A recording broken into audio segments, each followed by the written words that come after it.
আমাদের শিরায় শিরায় প্রভাবিত হয়েছে। আমরা রক্ত দিতে ভয় করি না, আমরা ন্যায়ের জন্য প্রতিনিয়ত রক্ত দিতে প্রস্তুত থাকি। বিশেষ করে ছাত্র আন্দোলনের, ছাত্র বৈষম্যবিরোধী আন্দোলনের নতুন পার্টি যেটা হয়েছে, অনেক সময় ভুল করে বলে ফেলি দাঙ্গাবাজ পার্টি। পার্টির বেশিরভাগ নেতা দুর্নীতিতে নিবন্ধিত।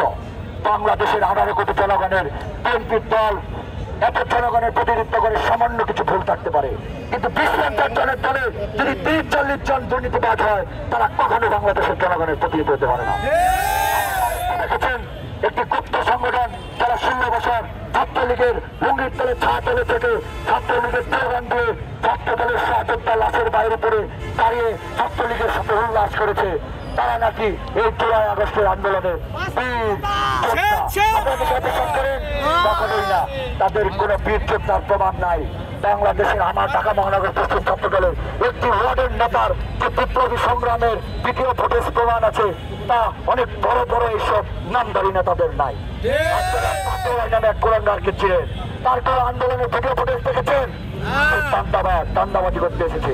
আবার আওয়ামী লীগের দোষর হয়েছে, কিন্তু 5 তারিখ পরবর্তী সময়ে তারা আওয়ামী লীগের বিচারের দাবি করে মৌখিক পাবে, কিন্তু রাজপথে কখনো নামেনি।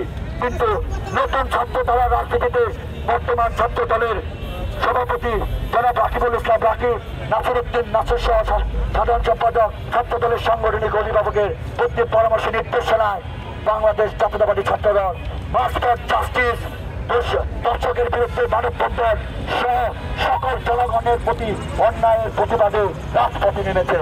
ঠিক তারই ধারাবাহিকতায় আমরা সেই খুনি স্বৈরাচারী হাসিনা, গণহত্যাকারী হাসিনা এবং গণতন্ত্র নষ্টকারী হাসিনা, স্বৈর শাসক হাসিনা সহ তার খুনি দোষী দোসর বাহিনীর সকলের বিচার দৃষ্টান্তমূলক বিচার দাবি করি। যদি দ্রুত তাদের দৃষ্টান্তমূলক বিচার না হয়, আমরা জাতীয়তাবাদী ছাত্র দল ঢাকা মহানগর পশ্চিম ঢাকা সহ সারা বাংলাদেশের ছাত্র দল রাজপথে থাকবে। রক্ত দেওয়া আমাদের শিরায় শিরায় প্রভাবিত হয়েছে। আমরা রক্ত দিতে ভয় করি না, আমরা ন্যায়ের জন্য প্রতিনিয়ত রক্ত দিতে প্রস্তুত থাকি। রক্ত দেওয়ার ভয় দেখাবেন না, ন্যায় করুন এবং গণতন্ত্র প্রতিষ্ঠা করুন, জনগণের অধিকার ফেরত দিন এবং আগামীতে খুব দ্রুত বাংলাদেশের সকলের দাবি, আমাদের দীর্ঘ 16 বছর আন্দোলন সংগ্রামের যে মূল দাবি, সেই ভোটের অধিকার, আমার ভোট আমি দেব, যাকে খুশি তাকে দেব, স্বাধীন গণতান্ত্রিক উপায়ে সেই ভোটের অধিকার ফিরিয়ে দেন। বাংলাদেশে একটি গণতান্ত্রিক রাষ্ট্র প্রতিষ্ঠিত হতে দিন। যদি সেই রাষ্ট্রে যা জনগণ আমাদের ভারপ্রাপ্ত চেয়ারম্যান জনাব তারেক রহমানকে নেতৃত্ব দেয়।